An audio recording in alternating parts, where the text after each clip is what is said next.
30 এপ্ৰিল 1945 চনত 3:30 বজাত হাৰ্ডিলাক ইহুদীক হত্যা কৰা জাৰ্মান এডল্ফ হিটলাৰে হঠাতে তেওঁৰ মূৰত বন্দুক লগালে আৰু বাকী সকলো শেষ হৈ গ'ল।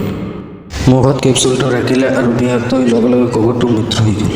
ব্লাডি আছিল হিটলাৰৰ প্ৰিয় পোহনীয়া জন্তু, যাক তেওঁ কুকুৰৰ পোৱালিৰ পৰাই নিজৰ সন্তান হিচাপে ডাঙৰ দীঘল কৰিছিল। এতিয়া প্ৰশ্ন হয়, হিটলাৰে নিজৰ পুত্ৰ সমতুল্য কুকুৰটোক নিজেই মাৰিছিল নে তেওঁৰ সৈন্যবাহিনীয়ে কুকুৰটোক মাৰিছিল? হিটলাৰে বিষৰ পৰীক্ষা কৰি আছিল, কাৰণ ঠিক 24 ঘণ্টাৰ পাছত সেই কেপচুল 15 ঘণ্টাৰ আগতে বিয়া কৰাই দিয়া তেওঁৰ নৱবিবাহিত পত্নীক ইব্ৰা বাউণ্ডক হত্যা কৰিব। আন এটা ডাঙৰ কাৰণ আছিল ৰাছিয়াসকল, যাৰ লগত হিটলাৰৰ নিজৰ অতি ঘনিষ্ঠতা আছিল। হিটলাৰৰ গোপন কথা তেওঁলোকে জানিছিল। তেওঁলোকৰ তেওঁৰ প্ৰিয় কুকুৰটোৰ গোপন কথা প্ৰকাশ কৰা নাছিল, গতিকে হিটলাৰৰ গোপনতাক আমনি কৰা নাছিল। এতিয়া হিটলাৰে নিজৰ হাতখনেৰে ব্লাডিৰ মুখত কেপচুল ৰাখি মাৰি পেলালে। তেওঁৰ ঘৰৰ পিছৰ পথাৰ এখনত পুতি থৈছিল, য'ত তেওঁ মৰমৰ কুকুৰ ব্লাডিৰ লগত খেলি আছিল। এতিয়া আমি জানো তেওঁ নিজৰ কুকুৰটোক হত্যা কৰিলে, কিন্তু এতিয়া প্ৰশ্ন হয়, তেওঁ পত্নী ইব্ৰা বাউণ্ডক কিয় হত্যা কৰিলে? ইয়াৰ কাৰণ কি আছিল? হিটলাৰৰ সৈন্যই তেওঁৰ গৃহভূমি কাষ চাপি আহিছিল। ৰাছিয়াৰ সেনাই তেওঁক চাৰিওফালৰ পৰা ঘেৰি ধৰিছিল, কিন্তু ৰাছিয়াৰ সেনাৰ ওপৰত আত্মসমৰ্থন নকৰাৰ বাবেই তেওঁ আত্মহত্যাৰ সিদ্ধান্ত লয়। তেনেহ'লে 15 ঘণ্টা আগতে কিয় বিয়া পাতিলে? এতিয়া প্ৰশ্ন হ'ল, তেওঁ বিয়াৰ পিছত কিয় হত্যা কৰিলে নিজৰ পত্নী ইব্ৰা বাউণ্ডক? কথাটো জানিবলৈ হিটলাৰৰ কেইঘণ্টামান পাছলৈ যাব লাগিব। 29 এপ্ৰিল ৰাতি 12টা বজাত 32 বছৰীয়া ইব্ৰা বাউণ্ডে নিজৰ শোৱা কোঠাত ক'লা দীঘল ড্ৰেছ, হীৰা আঙুঠি, সোণৰ ব্ৰেচলেট আৰু নেকলেছ পিন্ধি আছিল আৰু নতুন ৰূপত সাজ পোছাক পিন্ধিছিল, কাৰণ মাত্ৰ কেইমিনিটমানৰ ভিতৰতেই তাইৰ পুৰণি প্ৰেমিকক বিয়া কৰা।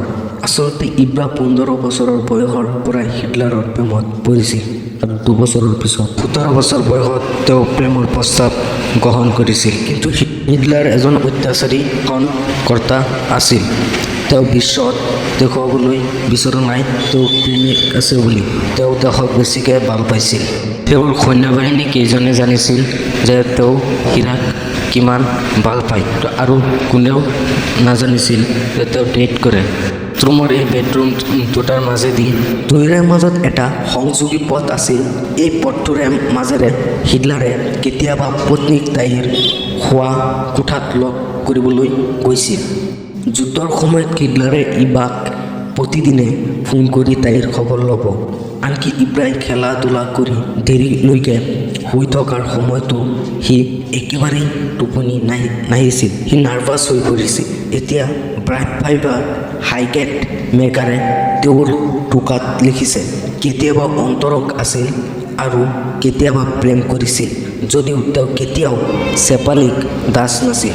ইয়াৰ আঁৰৰ মূল কাৰণ আছিল যে তেওঁ জানিছিল যে তেওঁ কেতিয়াও পত্নীক অসন্তুষ্টি কৰিব নোৱাৰে, প্লাছ সি কেতিয়াও পিতৃ হ'ব নোৱাৰে।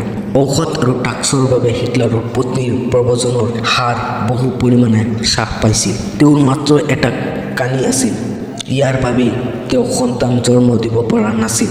কিন্তু তেওঁলোকৰ প্ৰেম ৰোমিঅ' আৰু জুলিয়টতকৈ কম নাছিল। মাজে মাজে ডেচিং কৰিছিল। হিটলাৰে এবাৰ প্ৰতি ৰাছিয়াই সেই সময়ত জাৰ্মানী দমন কৰিবলৈ চেষ্টা কৰিছিল। যিকোনো মুহূৰ্ততে তেওঁলোকে জাৰ্মানক আক্ৰমণ কৰি ধ্বংস কৰিব পাৰিছিল। এইকাৰণেই এফালে ইব্ৰাই নিজৰ নিৰ্ধাৰিত তাৰিখৰ 24 ঘণ্টা আগতেই বিয়াৰ প্ৰস্তুতি চলাইছিল। আনহাতে হিটলাৰে নিজৰ বাংকাৰৰ তলত বহি উইল লিগাত ব্যস্ত হৈ আছিল, আৰু তাত বহি তেওঁৰ নিজৰ নিৰ্ধাৰিত তাৰিখৰ কেইঘণ্টামানৰ আগতে প্ৰেমিকক বিয়া কৰাবলৈ সিদ্ধান্ত ল'লে। আৰু পিছদিনা অৰ্থাৎ 30 এপ্ৰিলত তেওঁলোকে আত্মহত্যা কৰিব, কাৰণ তেওঁ ৰাছিয়াৰ সন্মুখত মূৰ তল কৰিবলৈ ইচ্ছা কৰা নাছিল। আচলতে তেওঁৰ উইচ লিখা আছিল যে দুয়োৰে মৃতদেহ সোনকালে নিষ্কাশন কৰিব লাগে, যাক দেশৰ জনসাধাৰণে তেওঁলোকৰ মৃতদেহ বিচাৰি নাপায়। এইটো আছিল ইতিহাসৰ আটাইতকৈ ডাঙৰ সিদ্ধান্ত। 29 এপ্ৰিল দুপৰীয়া হিটলাৰৰ পত্নী ইব্ৰা আৰু তেওঁৰ দুজনৰ সচিব ডিনাৰ টেবুলত বহি আছিল। সেইদিনা সন্ধিয়া হিটলাৰে এটা অদ্ভুত কাম কৰিলে। আনকি হিটলাৰৰ সম্পাদ সকলো চকিত হৈ পৰিল। হিটলাৰৰ এটা নিয়ম আছিল যে ৰাতিৰ আহাৰৰ গ্ৰহণৰ সময়ত তেওঁ পত্নীৰ সৈতে গুৰুত্বৰ বিষয় ওপৰত কথা পাতিব নোৱাৰে। কিন্তু সেইদিনা হিটলাৰে নিজৰ হৃদয় ভাঙি পেলালে। হিটলাৰে হঠাৎ ক'লে যে তেওঁৰ পৰাজয়ও তেওঁৰ চকুৰ সন্মুখত দেখা পোৱা গৈছে। কিন্তু জাৰ্মানীৰ ওচৰত আত্মসমৰ্থন কৰাৰ আগতে হিটলাৰ আৰু ইব্ৰাই হত্যা কৰিব বিচাৰিছিল, লগতে মৰাই তেওঁৰ বন্দুকেৰে গুলীয়াই দিব বুলি ক'লে। কিন্তু ইব্ৰাই লগে লগে ক'লে যে তেওঁ আত্মহত্যাৰ আগতে হিটলাৰক গুলীয়াই হত্যা কৰিব বিচাৰিছে। মৰাৰ পিছত তাইকো ধুনীয়া দেখা গৈছিল, তাৰ ৰক্তাক্ত হৈ মৰিব বিচাৰিছিল। গতিকে তাই মৃত্যুৰ আগতেই চাইনা কেপচুল এটা চুহিব। হিটলাৰে ৱেলছৰ প্ৰথম পইণ্ট 1 বজাত এভাৰেষ্টৰ সৈতে বিবাহপাশত আবদ্ধ হয়। বিয়াৰ পিছত হিটলাৰে 2:30 বজাত পাৰ্টি কৰিলে, য'ত হিটলাৰে ডাক্তৰ, নাৰ্ছ দুগৰাকী সচিব আৰু ইব্ৰাক নিমন্ত্ৰণ কৰিলে। পাৰ্টিত মদ খাই হিটলাৰে হঠাৎ ঘোষণা কৰিলে যে তেওঁ একে সময়তে এভাৰেষ্টৰ সৈতে মৃত্যুবৰণ কৰিব বিচাৰে। নিজৰ ইচ্ছা পূৰণৰ বাবে হিটলাৰৰ এক অনন্য পৰিকল্পনাৰ ৰচনা কৰিলে। পৰিকল্পনাৰ অনুসৰি মেনটোৱে কোঠাটোত পিষ্টল আৰু এটা চাইনাইড কেপচুল সলনি 2টা পিষ্টল আৰু 2টা কেপচুল লৈ যায়। যদি পিষ্টলে কাম নকৰে বা কেপচুলে ক্ৰিয়া দেখুৱাব নোৱাৰে, তেন্তে দ্বিতীয় পৰিকল্পনাটো বাছি লোৱা হ'ব। গোটেই ৰাতি তেওঁলোকক পাৰ্টি চলিল। তাৰপিছত হিটলাৰ আৰু ইব্ৰা একে সময়তে হিটলাৰৰ ব্যক্তিগত কোঠাত প্ৰৱেশ কৰিলে। এয়া আছিল তেওঁলোকৰ জীৱনৰ প্ৰথম পাৰ্টি, য'ত দুজন প্ৰেমিক একেলগে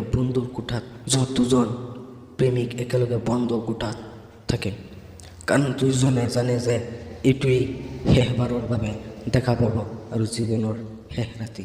আচলতে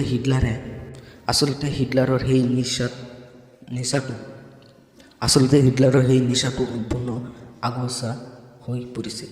কিন্তু হিটলাৰৰ এই অত্যন্ত সুখৰ নিশাটো কেৱল ৰাতিপুৱালৈকেহে চলিল, কাৰণ 30 এপ্ৰিলত পুৱা 6 বজাত হিটলাৰে ৰাছিয়াৰ সৈন্য